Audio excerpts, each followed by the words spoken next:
નમસ્કાર, સ્વાગત છે આપનું ડે સ્પેશિયલ કાર્યક્રમમાં. આપની સાથે હું છું શિવાની. ડે સ્પેશિયલમાં આપણે હંમેશા એવા વિશેષ દિવસો વિશે વાત કરતા હોઈએ છીએ, એવા વિશેષ દિવસો ઉપર ચર્ચા કરતા હોઈએ છીએ કે જે અતિ મહત્વપૂર્ણ ભાગ ભજવતો હોઈએ છે. તો આજે ડે સ્પેશિયલમાં વાત કરવી છે વિશ્વ એનજીઓ દિવસ, વર્લ્ડ એનજીઓ ડે, કે જે અતિ મહત્વપૂર્ણ ભૂમિકા ભજવે છે સરકાર અને સમાજ વચ્ચે. જો એક મજબૂત કડી જો માનવામાં આવે તો તે છે એનજીઓ. એનજીઓ મુખ્યત્વે 3 સ ઉપર ચાલે છે. કયા સ? તો તે છે સેવા, સમર્પણ અને સંવેદના. જ્યારે પણ કોઈ પણ વ્યક્તિ, કોઈ પણ જરૂરિયાતમંદ વ્યક્તિને મદદની જરૂર હોય તો કોઈ પણ પ્રકારના લોભ લાલચ વગર તે વ્યક્તિની મદદ કરે છે, તે છે એનજીઓ. મૂંગા પશુ પક્ષીઓ કે જેમને કોઈ ખાવા પણ પૂરું નથી પાડતું, ત્યારે અડધી રાત્રે પણ તે મૂંગા પશુ પક્ષીઓ માટે ખોરાક પૂરો પાડે છે, તે કાર્ય કરે છે એનજીઓ. ઘણા બધા એવા કાર્યો છે કે જે કદાચ આપણને ખ્યાલ પણ નહીં હોય કે આ સંસ્થાઓ જે કામ કરે છે તે કદાચ કેટલાય લોકો માટે તે એક હાશકારો હશે, કેટલાય લોકો માટે રાતનું જમવાનું પૂરું પાડતા હશે, જે લોકો ભૂખ્યા પેટે સૂતા હોય છે તેમને એક જમવાનું પૂરું પાડતા હોય છે. ઘણી બધી રીતે એનજીઓ દરેક વ્યક્તિને મદદરૂપ થતી હોય છે. સાથે જે સરકારી યોજનાઓ છે, સરકારી યોજનાઓ લોકો સુધી કઈ રીતે પહોંચે, તેનો લાભ કઈ રીતે પહોંચે, તે પણ જે એનજીઓ છે તે પહોંચાડતી હોય છે. અને એનજીઓમાં મુખ્યત્વે કહેવાય છે કે નોન ગવર્મેન્ટલ જે એનજીઓ જે છે, ઓર્ગેનાઇઝેશન, એટલે કે કોઈ પણ પ્રકારના પ્રોફિટ વગર, કોઈ પણ પ્રકારના લોભ વગર, અને આ જ નિરંતર સતત જે છે એકબીજાની મદદ કરતી રહેવી, એ જ સેવા, સમર્પણ અને જે સમર્પણની ભાવના હોય છે, સંવેદના હોય છે લોકો પ્રત્યે. અને કહેવાય છે કે સમાજનો વિકાસ ત્યારે જ શક્ય છે જ્યારે એક વ્યક્તિ અન્ય વ્યક્તિની મદદ કરે. અને એવું જ કાર્ય એનજીઓ સંસ્થાઓ કરતી હોય છે કે જેમાં દરેક વ્યક્તિની મદદ થતી હોય છે, જરૂરિયાતમંદ વ્યક્તિની મદદ થતી હોય છે. ફક્ત એવા એક એનજીઓ નથી કે જે કોઈ એક પર્ટિક્યુલર ક્ષેત્રમાં કામ કરતા હોય. આજે કોઈ પણ ક્ષેત્ર લઈ લો, દરેક ક્ષેત્રમાં આજે એનજીઓ કાર્યરત છે. તો આજે વિશ્વ એનજીઓ દિવસ નિમિત્તે તેનો હેતુ જાણીશું. અને ખાસ આ વખતની જો થીમની વાત કરીએ તો આ વખતે સમાવેશ દ્વારા ગૌરવની પુનઃસ્થાપના આ વખતની થીમ છે. અને આ થીમનો મુખ્ય હેતુ એ છે કે સામાજિક ન્યાય અને તમામ તકો માટે સુનિશ્ચિત કરવા ઉપર ભાર મુકાયો છે. એટલે તમામ જે સામાજિક ન્યાય છે, લોકોને ન્યાય મળે, તેમના અધિકારોથી તેઓ વંચિત ન રહે, તે માટે આ એનજીઓ મહત્વપૂર્ણ ભૂમિકા ભજવે છે. તેના વિશે આજે આપણે વાત કરીશું. આપણી સાથે ચર્ચામાં જોડાયા છે હાર્દિક યોગી, કે જેઓ કો ફાઉન્ડર છે યંગિસ્તાન ફાઉન્ડેશનમાંથી. હાર્દિકજી, સ્વાગત છે આપનું. સાથે જોડાયા છે ડોક્ટર સ્નેહલ પરમાર, કે જેઓ ફાઉન્ડર છે ઈરાદા ફાઉન્ડેશનમાંથી. સ્નેહલજી, આપનું સ્વાગત છે. નમસ્કાર. તો જ્યારે આપણે એનજીઓ દિવસની વાત કરી રહ્યા છીએ ત્યારે સ્નેહલજી, એનજીઓ દિવસ તમારા માટે કેટલી મહત્વપૂર્ણ દિવસ માનવામાં આવે? કારણ કે દરેક દિવસ દરેક વ્યક્તિઓ માટે ખાસ હોય છે. ત્યારે તમે જે એક સંસ્થા ચલાવો છો કે જેમાં દરેક વ્યક્તિઓને મદદ કરો છો, જરૂરિયાતમંદ બાળકોને મદદ કરો છો, ત્યારે સૌ પ્રથમ તો એનજીઓ આપના મતે કેટલું મહત્વ ધરાવે છે? એનજીઓ નું પોતાનું એક આગવું મહત્વ છે. જ્યાં જ્યાં સામાજિક બાબતોની વાત આવે ત્યાં ત્યાં એનજીઓ વગર તે કાર્ય છેવાડાના લોકો સુધી લઈ જવું એ ઘણા બધા કેસમાં શક્ય નથી બનતું. એનજીઓ એક એવી કડી છે, સાંકળ છે, કે એક પ્રકારની પૂરક કડી છે કે જે બધાને જોડે છે. ચાહે સરકાર હોય કે એ સામાન્ય લોકો હોય કે છેવાડાના લોકો હોય કે છેક એન્ડ લાભાર્થી જેને કહીએ, ત્યાં સુધીની જે આખી કડી બનાવવાનું કામ જે કરી રહી છે એ આ એનજીઓ કરી રહી છે. કારણ કે એનજીઓની પોતાની એક આગવી ઓળખ છે, આગવી ઓળખાણ છે, અને એને કોઈ મર્યાદા નથી. એ પોતાની રીતે, જેમ આપણે બીજી રીતે જોઈએ તો એનજીઓને એક સ્વૈચ્છિક સંસ્થા પણ કહીએ છીએ. એટલે પોતાની એક સ્વૈચ્છિક વિચારધારા અને હેતુ લઈ અને કોઈ પણ સ્થળે એ જતી હોય છે અને લોકોની વચ્ચે પૂરક કડી બની અને બંને તરફ બેલેન્સ કરી અને ઘણા બધા કાર્યો કરતી હોય છે, લોક ઉપયોગી, અને છેવાડાના લોકો સુધી અને ઘરો સુધી એ લાભ મળે એવો પૂરેપૂરો પ્રયત્ન એનજીઓ આજથી ને વર્ષોથી કરી રહી છે. આઝાદી પછીની વાત કરીએ એમાં પણ એનજીઓનું ઘણું આગવું સ્થાન રહ્યું છે. અને આ બધી જે ફિલન્થ્રોપી છે એ લગભગ આપણા દેશની અંદર, કે તમે કોઈ પણ રાજ્ય લઈ લો કે શહેર લઈ લો, ત્યાં ઘણા બધા એવા શ્રેષ્ઠીઓ રહેલા છે, આજે પણ છે, વર્ષોથી હતા. અને આપણો તો ઇતિહાસ છે કે લોક કલ્યાણ માટે કાર્ય કરવું, લોકો માટે કાર્ય કરવું. એટલે એ પરંપરા આપણા દેશની અંદર, રાજ્યની અંદર વર્ષોથી ચાલી આવી છે. જેને આજે એક મોડર્ન જમાનામાં એનજીઓ તરીકે આપણે કહી શકીએ. તો એ રીતે પણ આપણે પરંપરાને આગળ લઈ જઈ રહ્યા છીએ અને આજે પણ એનજીઓ પોતપોતાનું કામ કરી રહી છે લોકો માટે. જી જી બિલકુલ. હાર્દિકજી, એનજીઓ દિવસ ઉપર આપ શું કહેશો? કારણ કે ઘણી એવી મહત્વપૂર્ણ ભૂમિકા રહેતી હોય છે જ્યારે અન્ય વ્યક્તિઓ સુધી મદદ પહોંચાડવી, સરકારી યોજનાઓ પહોંચાડવી અને એવા બાળકોને શિક્ષણ પૂરું પાડવું કે જે બાળકો ને શિક્ષણ શું હોય તેનું મહત્વ કદાચ નથી ખ્યાલ હોતું. પરંતુ આ તમામ કાર્યો જ્યારે એનજીઓ કરતી હોય છે ત્યારે આજના દિવસ નિમિત્તે તેનો મુખ્ય હેતુ અને કેટલી મહત્વપૂર્ણ ભૂમિકા? જેવી રીતે સ્નેહલ સરે કીધું કે લાઈક કડી છે એનજીઓ જે અંડર પ્રિવિલેજ પર્સન્સ અને જે લોકોને હેલ્પ કરવાની ઈચ્છા હોય અંદરથી દિલથી હોય કે ના અમે કંઈક સોસાયટીને પાછું આપીએ, એ બંનેનું એક કડી છે, એક બ્રિજ છે.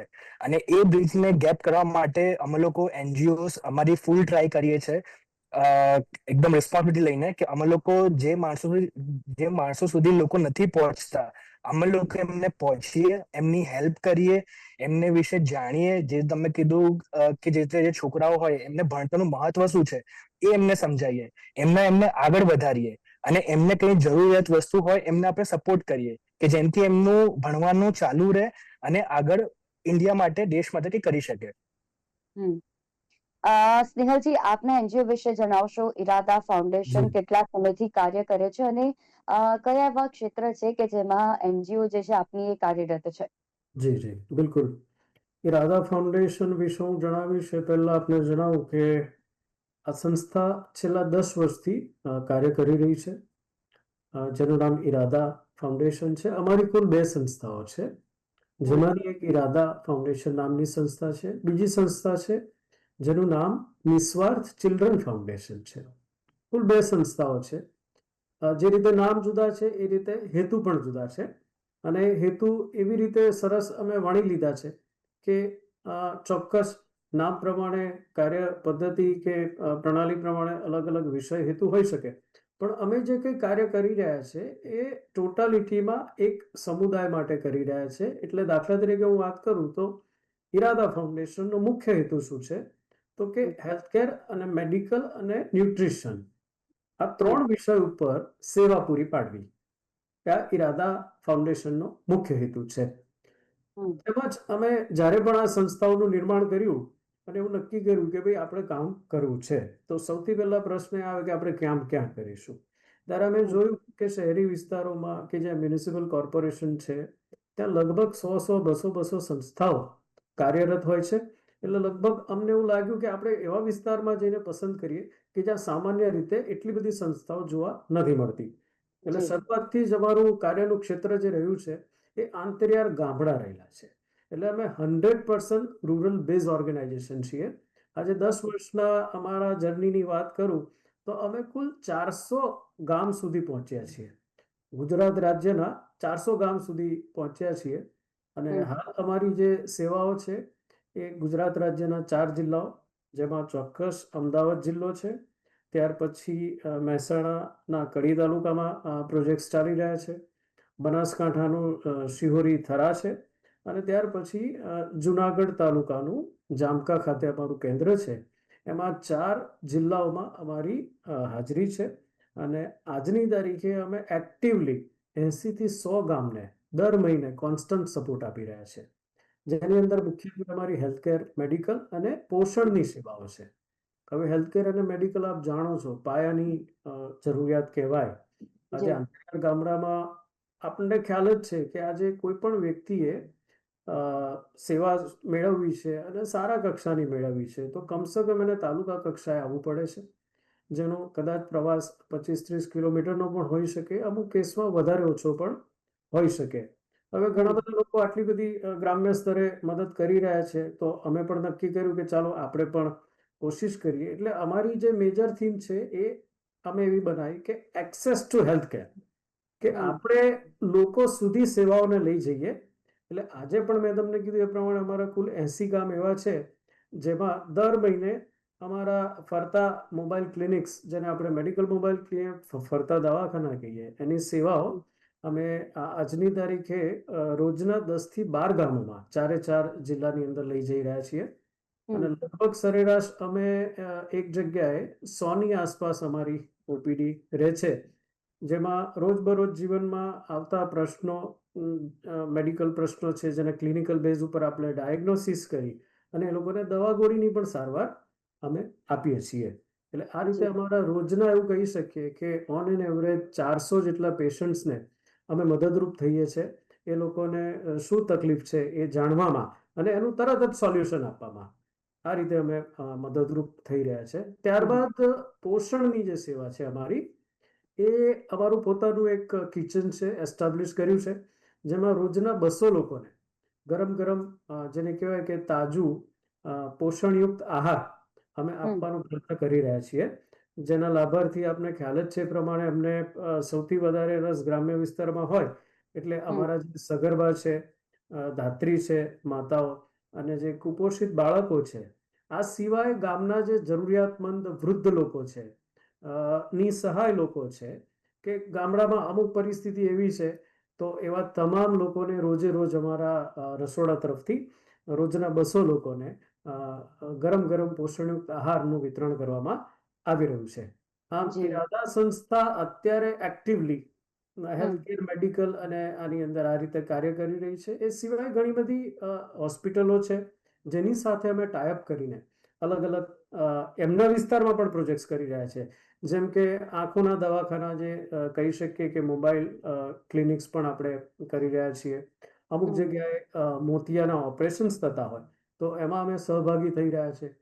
અમુક કોઈ નવા હોસ્પિટલ બની રહ્યા છે ગ્રામ્ય વિસ્તારમાં કે આદિવાસી વિસ્તારમાં, ત્યાં અમે ડોનેશન આપીને પણ સુવિધાઓ ઉપલબ્ધ કરાવવાનો પ્રયત્ન કરી રહ્યા છે. જેમ કે બિલકુલ. આપણું અરવલ્લી તાલુકો છે, ત્યાં મેઘરજની અંદર જલારામ હોસ્પિટલ જે વર્ષોથી કાર્યરત હતી, અત્યારે નવનિર્માણ પામી રહી છે, તો ત્યાં અમે એક ફ્લોર આખો એન્ટાયર સ્પોન્સર કર્યો છે કે જેથી કરીને ત્યાંના આવનારા હવેના જે પેશન્ટ્સ છે તેને નવી સુવિધા, સારી સુવિધા મળે.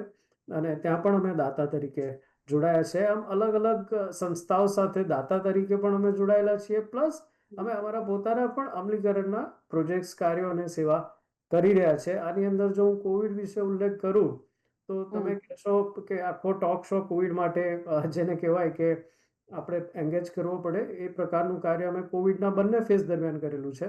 ઇરાદા ફાઉન્ડેશન સંસ્થાએ કીટ વિતરણથી તો શરૂઆત કરી હતી, પણ સાથે સાથે બંને ફેઝમાં અનાજની કીટ વિતરણ આપવાની હોય કે રોજે રોજનું તાજું ભોજન જમાડવાનું હોય કે રાજ્યની અંદર 3 ઓક્સિજન જનરેશન પ્લાન્ટ અમે પ્રસ્થાપિત કરેલા છે રાજ્યની 3 અલગ અલગ હોસ્પિટલમાં. એ સિવાય અમારી અમેરિકન કોમ્યુનિટીએ અમને કુલ 1250 ઓક્સિજન કોન્સન્ટ્રેટર આપ્યા હતા કોવિડના બીજા ફેઝમાં. એ અમે આખા દેશની અલગ અલગ એનજીઓને એમની ક્ષમતા પ્રમાણે અમે પહોંચાડેલા છે.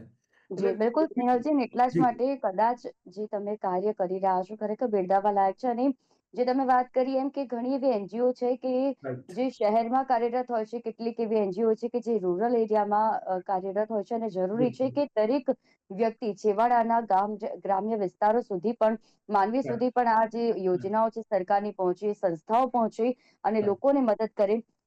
જી બિલકુલ, જે પ્રકારે હાર્દિક જે આપણે વાત કરી રહ્યા છે કે ફાઉન્ડેશન, જે યંગિસ્તાન ફાઉન્ડેશન છે, કેટલા સમયથી કાર્ય કરી રહ્યું છે અને કેવી રીતે લોકો સુધી મદદ પહોંચાડી રહ્યું છે કે આ સરકારી યોજનાઓ છે તેનો કઈ રીતે લોકો સુધી લાભ તમે પહોંચાડી રહ્યા છો? અમારું જે યંગિસ્તાન એનજીઓ છે એ છેલ્લા 10 વર્ષથી અમે ચલાવીએ છીએ. 2015માં અમે જ્યારે કોલેજમાં હતા ત્યારે અમારે એવું હતું કે અમારે કંઈક સોસાયટીને પાછું આપવું છે, કેમ કે સોસાયટી આપણને એટલું બધું આપ્યું છે તો આપણે કંઈક સોસાયટીને પાછું આપીએ. તો એના માટે અમે લોકો એક એનજીઓની સ્થાપના કરી હતી, જેની અંદર મેઇન 2 વસ્તુ અમે લોકો ચાલુ કર્યું હતું. એક તો ક્લીનલીનેસ ડ્રાઈવ, જે સ્વચ્છ ભારત અભિયાનનું જે ટાઈમે ચાલુ થયું હતું 2015માં. અને સેકન્ડ જે હતું એ અમારે હતું કે લાઈક જે અમારા કોલેજની બહાર સ્લમ એરિયાસમાં છોકરાઓ હતા અને એમને અમારે એક સ્ટડીનું બધું ભણાવવું હતું. તો એ લોકો હતા, એ લોકો ફાર્મમાં બધા કામ કરતા હતા અને ગુટખાન બધું ખાઈને બધું કરે. તો મેન અમારો પર્પઝ એ હતો કે એમને એક સાચું દિશા બતાવવું, ગાઈડ કરવું, સો દેટ કે એ લોકો 10th પાસ કરીને, 12th પાસ કરીને કોલેજમાં જાય, પ્રોપરલી ભણે અને આગળ કંઈક કરી શકે, એમના ફેમિલી માટે કરી શકે, એમના સ્લમ એરિયાસ માટે બધા માટે કરી શકે. તો અમે લોકો સ્ટાર્ટિંગ ક્યાંથી કર્યું હતું કે અમે લોકો ત્યાં એમને મંદિરમાં ભણાવતા હતા. અમારી જે ટીમ હતી એ આઈ ગેસ અમે 15 લોકોની ટીમ હતી સ્ટાર્ટિંગમાં, અને અમે લોકો એમને ભણાવવાનું ચાલુ કર્યું. એમને જે ગવર્મેન્ટની સ્કીમ્સ આવે છે એને બતાવવાનું ચાલુ કર્યું. સેકન્ડલી કંઈ પણ એમને કંઈ મદદ જોતી હોય તો અમે લોકો એમને મદદ કરતા હતા. થર્ડ અમે લોકો એમને ભણાવતા હતા, એમને કોઈ એક્ઝામ હોય તો એમનામાં એમને હેલ્પ કરીએ. પછી અત્યારે અમે લોકો જે અમારી મેઇન ડ્રાઈવ છે મિલકે બાટે ખુશિયા છે, જેની અંદર અમે લોકો આખા અમદાવાદના દિવાળીના 2 દિવસ પહેલા અમે લોકો આખા અમદાવાદમાં જેટલા પણ જૂના કપડાઓ હોય, શૂઝ હોય, કાં તો જે બી સામાન હોય, તો એ લોકો અમે લોકો એકઠો કરીને અમે લોકો પછી એમને દિવાળીના 2 દિવસ પહેલા અમે વિતરણ કરવા જઈએ સ્લમ એરિયાસમાં. તો ત્યાં અમે લોકો એવરી યર 1000+ ફેમિલીસને અમે લોકો આવી રીતે કપડાં બધું ડોનેટ કરીએ, સો દેટ કે ઓકે. એ લોકો પ્લસ સ્વીટ્સ એઝ વેલ. તો દેટ કે આપણે લોકો તો દિવાળીમાં સ્વીટ્સ બધું ખાઈએ છે, પણ એ લોકો જે હોય એ લોકો જોડે એટલા પૈસા ના હોય કે લોકો સ્વીટ્સ બધું ખરીદી શકે. તો દેટ મીન્સ કે અમે લોકો એમને એવી રીતે કે તમે બસ સેલિબ્રેટ કરો અમારી જોડે દિવાળી. સો અમારી મેઇન મોટી ઇવેન્ટ એ છે કે 1000+ ફેમિલીસ અમે લોકો કરીએ છીએ કેટર. સેકન્ડ અમારી છે બ્લેન્કેટ ડિસ્ટ્રીબ્યુશન ડ્રાઈવ, જેની અંદર અમે લોકો લાઈક 200 જેટલા બ્લેન્કેટ્સ લઈને ઓલ ઓવર અમદાવાદમાં અમે લોકો જઈએ, અને જ્યાં અમને લાગે કે આ લોકોને જોડે ધાબળો નથી, કાં તો પ્રોપરલી નથી, એ લોકો લાઈક ઠંડીમાં ઠરી રહ્યા છે, તો ત્યાં અમે લોકો એમને પછી અમે આવી જઈએ. થર્ડલી જે અમારી મેઇન ડ્રાઈવ છે બટરમિલ્ક ડિસ્ટ્રીબ્યુશન છે, જેની અંદર અમે લોકો ટ્રાફિક પોલીસ વાળા જે હોય, કાં તો જે આપણે નોર્મલ જે બેગર્સ હોય, કાં તો જે કામ કરવા વાળા હોય, તો અમે લોકો એમને ગરમીમાં બટરમિલ્ક આપીએ, છાશ ને બધું આપીએ, સો દેટ કે એ લોકોને પણ વાંધો ના આવે. કેમ કે ટ્રાફિક પોલીસ વાળા આપણા માટે બધું ડેફિનેટલી કરે જ છે, આપણું પ્રોટેક્શન ને બધું. તો અમે લોકો એવું છે કે એ લોકોને પણ કંઈક હેલ્પ મળી રહે બધી વસ્તુમાં. અને ફેસ્ટિવલ્સમાં અમે લોકો ઓલ્ડ એજ હોમમાં જઈએ, અનાથ આશ્રમમાં જઈએ, સો દેટ કે એ લોકોને પણ લાઈક આપણે લોકો સેલિબ્રેટ કરી શકીએ એમની જોડે, તો એમને પણ ગમે કે લાઈક કોઈ અમારી જોડે સેલિબ્રેટ કરે છે ફેસ્ટિવલ્સ. અને મેઇન અમારો મોટો છે સ્પ્રેડિંગ સ્માઇલનો મોટો છે કે કોઈ પણ રીતે અમે લોકો સ્માઇલ સ્પ્રેડ કરીએ. બિલકુલ, અને અત્યારના સમયમાં જરૂરી છે કે આપણા થકી કોઈ અન્યના ચહેરા ઉપર સ્મિત આવે, અને આ બંને સહિત અન્ય એવી ઘણી એવી NGO છે કે જે આ કાર્યમાં તમારી સાથે જોડાયેલી છે, અને બિરદાવવા લાયક છે તમારા લોકોનું કાર્ય કે આવી રીતે સતત લોકોની યોજનાઓ લોકોને પહોંચાડવી, મૂગા પશુ પક્ષીઓની મદદ કરવી, તેમને ખોરાક પૂરો પાડવો, જરૂરિયાતમંદ વ્યક્તિઓની મદદ કરવી. સ્નેહલજી, જ્યારે આજે વર્લ્ડ NGO ડે છે ત્યારે આપણે NGO વિશે વાત કરી રહ્યા છીએ, તમારા NGO વિશે આપણે વાત કરી, ત્યારે મુખ્યત્વે આપણે જો પૂછીએ તો જે NGO હોય છે, જે સંસ્થા હોય છે કે જે નોન પ્રોફિટેબલ કાર્ય કરતી હોય છે, કે જેમને કોઈ પણ પ્રકારની લોભ લાલચ વગર અન્ય વ્યક્તિઓની મદદ કઈ રીતે કરવી તે તક શોધતા હોય છે કે કઈ રીતે અમે મદદ કરી શકીએ. ત્યારે કોઈ એવા પડકારો કે જેનો સામનો દરેક NGO એ કરવો પડતો હોય છે, કોઈ એવી સમસ્યા કે જે આજે પણ તેનાથી બહાર લાવવી ખૂબ જરૂરી છે? ઘણા બધા એવા પડકારો છે અને ઘણી બધી એવી સમસ્યાઓ છે હમ. કે જેની અંદર આપણે એવું કહી શકીએ કે હજી પણ તમે જેટલું કરો એટલું ઓછું છે. અને આ બધા પડકારો અને સમસ્યા મૂળભૂત રીતે જોવા જાય તો દરેક વિસ્તારમાં અલગ અલગ રીતની હોય છે. જી. જેમ કે અમે જે વિસ્તારોમાં કામ કરીએ છીએ ત્યાં વધારે પડતી સામાજિક સમસ્યાઓ હોય છે, હમ. કારણ કે ઘણા બધા સમુદાય હોય છે અને દરેક સમુદાયની અલગ અલગ માન્યતા હોય છે, અને એ પ્રમાણે એમનો જીવન નિર્વાહ કરતા હોય છે. જે આપણને લાગે કે હજી પણ આ બહુ જ જૂના જમાનાના રૂઢિચુસ્ત વિચારો મુજબનું જીવન એ લોકો જીવી રહ્યા છે. એ પણ આપણે જ્યારે વાત કરીએ કે 2025નું વર્ષ છે અને તો પણ આ પરિસ્થિતિ છે. હવે એ જે સમસ્યા છે એ એમના સમાજ પૂરતી ભલે હોય, પરંતુ આપણને ખ્યાલ જ છે કે આજે ભારતનો દરેક નાગરિક, આજે ભારત જે રીતે વિકસિત થઈ રહ્યું છે અને આગળ 2047નું જે વિઝન આપણે જોઈ રહ્યા હોઈએ, ત્યારે આ સામાજિક અત્યારની જે સમસ્યાઓ છે એ કેટલી હદે વ્યાજબી છે કે હોવી જોઈએ, એ ખરેખર પડકાર છે.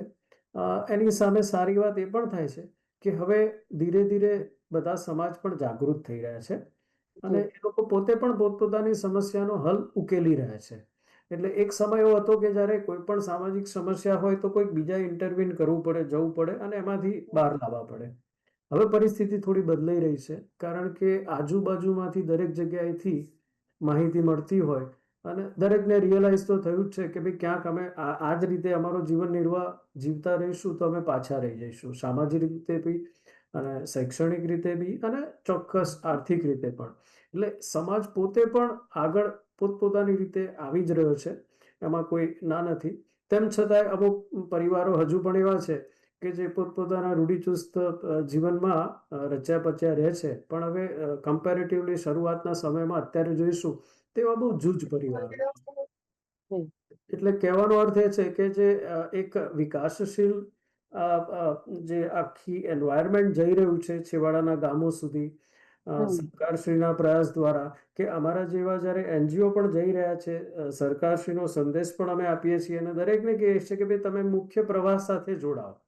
મદદ કરવાની જ્યારે વાત આવે છે ત્યારે અમે એ પણ કહીએ છીએ કે ભાઈ આ તો ભગવાને કોઈકે આપ્યું છે ને અમે તમને પહોંચાડી રહ્યા છે. ત્યારે એમને પણ લાગે છે કે ના, અમને પૂછવા વાળા, અમને મદદ કરવા વાળા પણ છીએ, કારણ કે અમે તો કોઈકના ડેફિનેટલી સગા તો છીએ જ નહીં કે બધા મારા સગા નથી કોઈ મારા સમુદાયનો.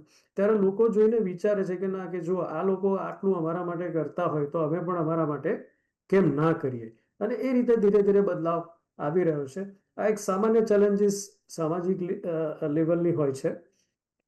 ત્યાર પછી ક્યારેક તમે કયા પ્લેટફોર્મ ઉપર કામ કરો છો, કોની સાથે જોડાઈને કામ કરો છો, એમાં પણ ક્યારેક સમસ્યા આવતી હોય છે.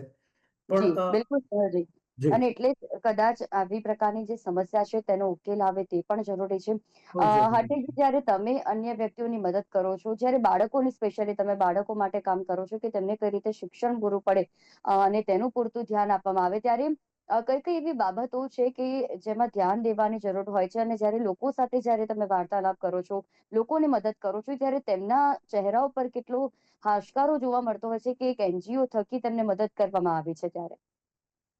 રાઈટ. એટલે જ્યારે અમે છોકરાઓને ભણાવીએ છીએ, મેઇન મોટી વસ્તુ તો એ જ છે કે અમને કન્ટિન્યુઅસલી પહેલા તો એ સમજાવવું પડે કે ભણતર કેમ જરૂરી છે. અને અગર સપોઝ કરો કોઈ છોકરો અગર સમજી પણ જાય કે ભણતર કેમ જરૂરી છે, તો એ સ્કૂલમાં એને જવા માટે, એડમિશન લેવા માટે પણ પૈસાની જરૂર પડે, ભણવા માટે પૈસાની જરૂર પડે. ડેફિનેટલી ગવર્મેન્ટની સ્કૂલ છે ઘણી બધી કે જેમાં બધી ફીસ માફ હોય છે. તો એ ટાઈમમાં શું થાય છે કે જે એના પેરેન્ટ્સ હોય એ અલાઉ નથી કરતા. એમનું કેવું હોય કે તમે બહાર કામ કરો ને અમારા માટે પૈસા કમાઓ, ના કે તમે ત્યાં ભણવા જાઓ. તો એમને પહેલા થોડું એમને કહેવું પડે પેરેન્ટ્સે કે ના, તમે અગર છોકરો ભણશે આજે તો તમને વધારે આગળ મદદ કરશે, ના કે તમને અત્યારે મદદ કરશે. તો એ જે ગેપ છે એ કરવું બહુ ઇમ્પોર્ટન્ટ છે. અને એ અત્યારે ધીમે ધીમે થઈ રહ્યો છે. લાઈક અમે લોકો 10 વર્ષ પહેલા જેવું હતું ને અત્યારે એવું છે, તો એ લોકો સમજી રહ્યા કે એજ્યુકેશનનું મહત્વ શું છે. અને એ લોકો મોટિવેટ કરે એમના છોકરાઓને કે તમે ભણવા જાઓ. અગર પેરેન્ટ્સ જ મોટિવેશન નહીં આપે છોકરાઓને ભણવા જવા માટે, તો પછી એ લોકો બી ભણી નહીં શકે. એ લોકો પ્રોપર કોન્સન્ટ્રેટ નહીં કરી શકે એની અંદર. ભલે આપણે સ્કૂલમાં પણ એડમિશન લેવડાવી દઈએ, ભલે આપણે ગમે એટલું ભણાવી પણ દઈએ, પણ જ્યાં સુધી એમના ફેમિલીથી સપોર્ટ નહીં મળે ત્યાં સુધી એ એટલું નહીં કરી શકે. ફેમિલી જી, સપોર્ટ મળશે, બિલકુલ ડેફિનેટલી હાર્દિકજી. એ કંઈક અચીવ કરી નાખશે લાઈફમાં. જી, ચોક્કસથી હાર્દિકજી. એટલા માટે એટલે જે પ્રકારે અહીંયા આગળ આપણે એનજીઓ દિવસની વાત કરી, ત્યારે તમારી એનજીઓ જે રીતે કાર્ય કરી રહી છે, ત્યારે જરૂરી છે કે જ્યારે કોઈ વ્યક્તિની મદદ કરવા જાઓ છો, બાળકોની મદદ કરવા જાઓ છો, ત્યારે લોકો સાથે અન્ડરસ્ટેન્ડિંગ તેમની જોડે એટલી સમજદારીપૂર્વક તેમને સમજાવવું પણ જરૂરી બનતું હોય છે. અને અંતરિયાળ વિસ્તારોની વાત કરીએ તો યસ. ત્યાં લોકોની જે રૂઢિચુસ્ત માન્યતા હોય છે, તેમને માન્યતાઓને કઈ રીતે સમજાવી તે પણ ઘણી વખત અઘરું પડતું હોય છે. પરંતુ તેમ છતાં પણ આપ જેવી જે સંસ્થાઓ છે, આ બંનેની જે સંસ્થાઓ કાર્ય કરે છે, બિરદાવવા લાયક ફરી એક વખત છે. અને વર્લ્ડ એનજીઓ દિવસ પર આપ બંનેને હાર્દિક શુભકામના. આવી જ રીતે આપ કાર્ય કરતા રહો તેવી થેન્ક શુભકામના યુ. પાઠવીએ છીએ. શુભકામનાઓ આપ સૌને, બધાને, NGO thank you so much. દિવસની, તમામ સ્ટેક હોલ્ડર્સને, સરકારશ્રીને અને આપના પ્લેટફોર્મને ખૂબ ખૂબ અભિનંદન. જી, બિલકુલ હાર્દિકજી, સ્નેહલજી, આપ બંને અમારી સાથે આ વિશેષ ચર્ચામાં જોડાયા તે બદલ આપ બંનેનો આભાર. તો વર્લ્ડ એનજીઓ ડે પર આજે વાત કરી કે એનજીઓ કઈ રીતે કાર્ય કરતા હોય છે અને કઈ રીતે તેમને અન્ય વ્યક્તિઓ હોય છે તેમની સાથે વાતચીત કરવાની હોય છે, અને ત્યારબાદ તેમનું જે કાર્ય હોય છે તે કાર્ય પહોંચતું હોય છે. એટલે સરકારી જે યોજનાઓ હોય છે કે જે મૂળભૂત પાયાની સુવિધાઓ છે જે લોકો સુધી પહોંચે, તેની એક મજબૂત કડી જે છે તે સમાન કડી સમાન કાર્ય કરે છે એનજીઓને. આવી જ રીતે દરેક એનજીઓ કાર્ય કરતી રહે, લોકો સુધી યોજનાઓ પહોંચાડતી રહે, સેવાકીય કાર્યમાં આગળ આવતી રહે, અને આવી જ રીતે વધુમાં વધુ લોકો તેમની સાથે જોડાય તેવી અપેક્ષા સાથે ડે સ્પેશિયલના કાર્યક્રમમાં હાલ બસ આટલું જ. ફરી મળીશું નવા વિષયની સાથે. ત્યાં સુધી મને રજા આપશો. નમસ્કાર.